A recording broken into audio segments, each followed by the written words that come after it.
Agora entraremos em uma entrevista importante porque São Paulo, minha gente, já anunciou que a partir do mês de agosto haverá flexibilização, ou várias flexibilizações. O comércio vai voltar praticamente ao normal, ou seja, a circulação de pessoas vai voltar também, consequentemente, ao normal. Isso só está acontecendo porque já há uma quantidade considerável de pessoas vacinadas, mas a maioria, Ana, com a primeira dose. A maioria com primeira dose, né? Com essa conta que o governo está fazendo aí, está trazendo essa possibilidade de acabar com as restrições no estado de São Paulo a partir da segunda metade do mês de agosto. E também vai antecipar a vacinação de crianças e de adolescentes. Para falar sobre esse panorama, o que a gente pode esperar desse momento, a gente está em contato com uma das maiores autoridades para falar sobre o assunto, o pediatra e imunologista Renato Kifuri, que nos atende nessa tarde. Doutor, bem-vindo aqui à Rádio Bandeirantes e uma boa tarde. Oi, doutor, seja bem-vindo. Boa tarde, Ana. Boa tarde, Joel. Sempre um prazer falar com o Bora Brasil. Prazer é todo nosso. Doutor, como que o senhor vê esse anúncio aí do governo do estado em já permitir a partir do mês de agosto um certo relaxamento, uma flexibilização? O senhor vê com bons olhos? É momento de fazer isso ou o senhor acha que deveria haver uma prudência maior quanto a essa decisão? Olha, é importante destacar, né, Joel, que essas medidas, elas devem ser, primeiro de tudo, ser feitas com critério, com responsabilidade, não promovendo ainda aglomerações, não deixando de usar máscara. Então, a flexibilização de horários de estabelecimento de bares e restaurantes até meio-dia ou com capacidade maior, ela pode ser feita com responsabilidade, baseado nos indicadores que são número de registro de casos novos e taxas de hospitalização. Então, esses são os indicadores que norteiam essa flexibilização ou endurecimento. Nós estamos num momento muito, muito delicado da pandemia, porque nós temos, como vocês bem lembraram, uma população bastante imunizada com a primeira dose aqui em São Paulo, porém com esquema completo, que é o que agora a maioria deles que começou em maio vai completar agora, em agosto, setembro, vão trazer a imunização que a gente espera. Então, o cenário, e ao mesmo tempo nós temos a ameaça aí sempre nos rondando da variante Delta, que vem fazendo aí alguns estragos em alguns países, fazendo com que haja um retorno do endurecimento aí dessas medidas que já haviam sido implantadas. Então, acho que o momento nas próximas semanas são cruciais para que essas decisões sejam revistas ou não. Se continuarmos baixando o número de casos, se continuarmos as taxas de hospitalização baixas, a vacinação avançando de maneira bastante ostensiva, com boas coberturas em agosto, e a variante Delta não se instalando daqui de uma maneira tão importante, eu acho que nós temos aí uma perspectiva de poder relaxar, mas eu acho que tudo isso é a depender desses indicadores que nós estamos comentando, que oscilam semanalmente em função dessas variáveis todas. Agora, e de acordo com isso que o doutor falou, Ana, sim, é importante deixar bem claro mais uma vez para o nosso ouvinte que o relaxamento ocorrerá, mas que nós não devemos relaxar.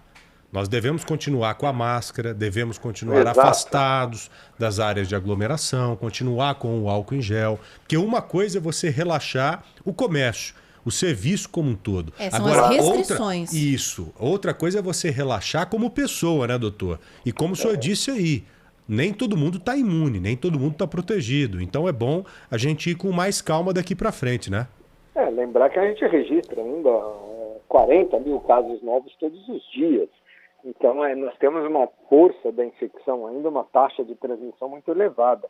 Então, quando a gente fala uma vacina funciona 95% das vezes, nenhuma vacina é 100%, mas ela funciona 95% das vezes, você tem 5% de falha vacinal. Quando você tem 1.000 casos, é uma coisa. Agora, quando você tem 5% de falha vacinal, quando você tem 50 mil casos, é completamente diferente. Você vai ter um monte de casos de falhas vacinais, porque o número total, mesmo que a porcentagem seja pequena, é grande ainda o número absoluto. Então precisa tomar cuidado, nós estamos numa taxa de transmissão muito alta ainda. E aí, a gente está falando de um estado, e principalmente a capital paulista, né, doutor, que recebe gente de todos os cantos do país. E São Paulo não está isolado dentro do Brasil, né? São Paulo está tomando decisões que estão num compasso diferente de vários outros estados. Na sua visão, levando isso em consideração, porque a gente está falando do número de vacinação no estado, considerando o restante da realidade do país, tomar essas medidas agora está dentro do adequado ou tinha que esperar um pouco mais? Olha, é claro que a gente tem momentos diferentes de vacinação nos diferentes municípios, é claro que nós temos diferenças na circulação do vírus em cada região. Nós já tivemos epidemias muito desiguais no começo da chegada da Covid-19 aqui no país o ano passado. Hoje, praticamente, o país vivencia condições muito semelhantes de transmissão. E de vacinação também. Eu acho que, Ana, as vacinas são distribuídas equitativamente e por mais que alguns estados tenham facilidade na distribuição, porque não tem questões logísticas como as regiões norte do país, ou questões por alguns estados tenha recebido mais doses de uma vacina com intervalo maior, que propicia vacinar mais pessoas, ou que tenham atingido uma cobertura vacinal diferente uma região da outra, é muito próxima a situação. Todos nós aqui devemos terminar a vacinação no país como um todo. Em setembro, a primeira dose deve ser aplicada a todos. Então, acho que as medidas hoje, apesar dessas diferenças que você bem lembrou e que existem ainda, elas são muito menores do que nós vivenciamos no começo da pandemia no ano passado. Mas essa migração é inevitável.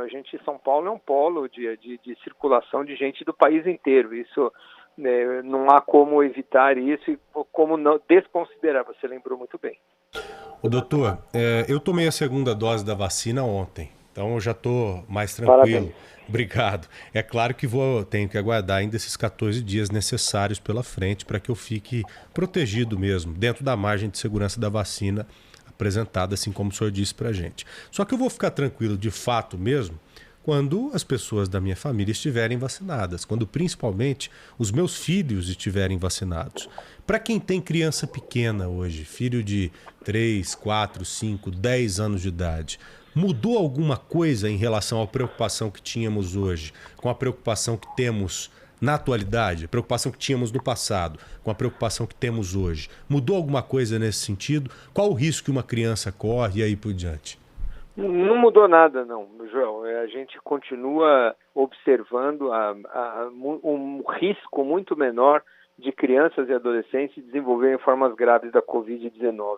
Eles continuam sendo desproporcionalmente acometidos pela doença. É cerca de 60, 70 vezes menor o risco de uma criança que está com Covid ser hospitalizada em comparação com o adulto quando está com a Covid.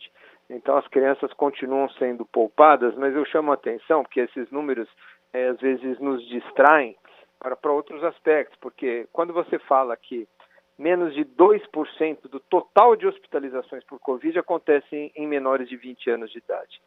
0,33% dos óbitos, de todos os óbitos de Covid, dos 550 mil óbitos de Covid, só 0,3% foi em menores de 20 anos de idade.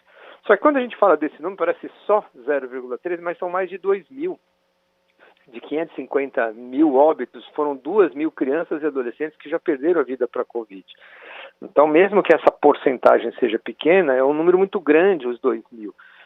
Se nós somarmos que se morre no país hoje crianças com difteria, tétano, coqueluche, sarampo, gripe, febre amarela, se somar todas essas doenças contra as quais a gente dispõe de vacinas, todas elas somadas não chegam a 2 mil mortes por ano.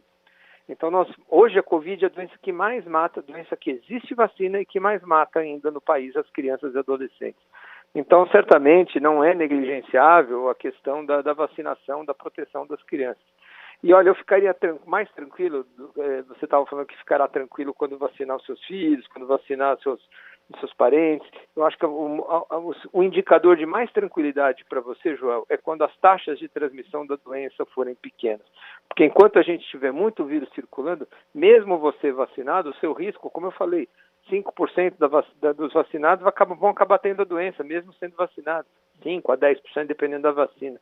Então, quer dizer, se você não tem muito caso, você está muito mais protegido, até sem vacina, do que quando você tem muito caso circulando, o seu risco aumenta muito em função da transmissibilidade do momento que está vivenciando a doença. Verdade. Pois é, inclusive, o governo adotou uma estratégia de, assim que terminar a primeira dose nos adultos, iniciar a vacinação dos menores de 18 anos. O governador, inclusive, falou que vai conseguir fazer isso a partir já do dia 17 de agosto. Vai começar, aliás, dia 18 de agosto. Vai começar com adolescentes a partir de 12 anos com comorbidades e depois disso avança avança para os adolescentes sem comorbidades. Como é que o senhor enxerga essa estratégia? Ou essas doses poderiam ser usadas primeiro para a segunda dose de todos os adultos, antes da gente pensar em vacinação de adolescentes? Excelente pergunta, né? Eu acho que essa priorização, ao meu ver, adolescentes, nós temos uma vacina hoje licenciada acima de 12 anos de idade, a vacina da Pfizer. Uma vacina, e os adolescentes com 12, 14, 16, 17 anos que têm fatores de risco, que são diabéticos, que são obesos, que têm doença cardíaca, que têm síndromes genéticas, doenças neurológicas, adolescentes grávidas, não têm um risco diferente de um adulto de 25 anos com diabetes, obeso ou com doença cardíaca. Não há diferença nenhuma, e esses todos já foram vacinados. Os portadores de doenças crônicas acima de 18 anos de idade já foram todos vacinados. Ao meu ver, os adolescentes de 12 a 18, de 12 a 17, que têm doenças crônicas, já deveriam estar sendo vacinados. Antes mesmo de começar a vacinação para adultos saudáveis.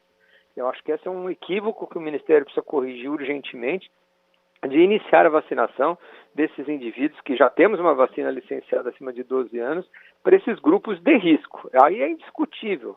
Eu acho que esse início deveria ser imediato. Agora, o adolescente saudável, né, aquele que não tem nenhuma doença crônica, se você for colocar em relação a risco, provavelmente terminar o esquema de quem já começou, né, dos adultos já começou, seria uma prioridade. Mas eu acredito que isso vai se dar em setembro, de uma maneira geral, no país, e aí nós já vamos ter doses de vacina suficientes para fazer as duas coisas simultaneamente. Dar a primeira dose para os adolescentes saudáveis e terminar o esquema daqueles que já começaram, os adultos que ainda não terminaram. Eu acho que o cenário de chegada de vacina vai inviabilizar ou vai não necessitar fazermos essa discussão e essa escolha. Vacinaremos esses dois grupos ao mesmo tempo, adolescentes saudáveis e o término do esquema daqueles que já começaram. Tomara, é isso que a gente quer mesmo, né, Joel? Vacina sobrando. Ótimo. Não ficar discutindo prioridades. Até hoje a gente tem feito isso, discutindo escolhas de Sofia em função de falta de doses. Né? Inclusive porque a gente está vendo pessoas muito saudáveis pegarem essa doença e sucumbirem. Né? Então, não deveria ter essa discussão 30, mesmo. 40 anos, isso assusta, né? Exatamente. Porque lá atrás, quando ela atingia as pessoas da melhor idade, a gente viu os jovens tranquilos, né? Só pega gente da melhor idade. Embora agora hoje não. eles continuem muito tranquilos, né? Tem essa questão também. Mas com um pouquinho mais com o pé atrás, né? Doutor, como sempre, uma entrevista esclarecedora. Muito obrigado mesmo por destinar parte do seu precioso tempo com a gente aqui. Tá bom, doutor? Obrigada, doutor. Obrigado, Ana. Obrigado, Joel. É sempre um prazer. Prazer falar com vocês e do Bora Brasil. Uma boa tarde. Boa tarde. Boa tarde. Prazer é todo nosso.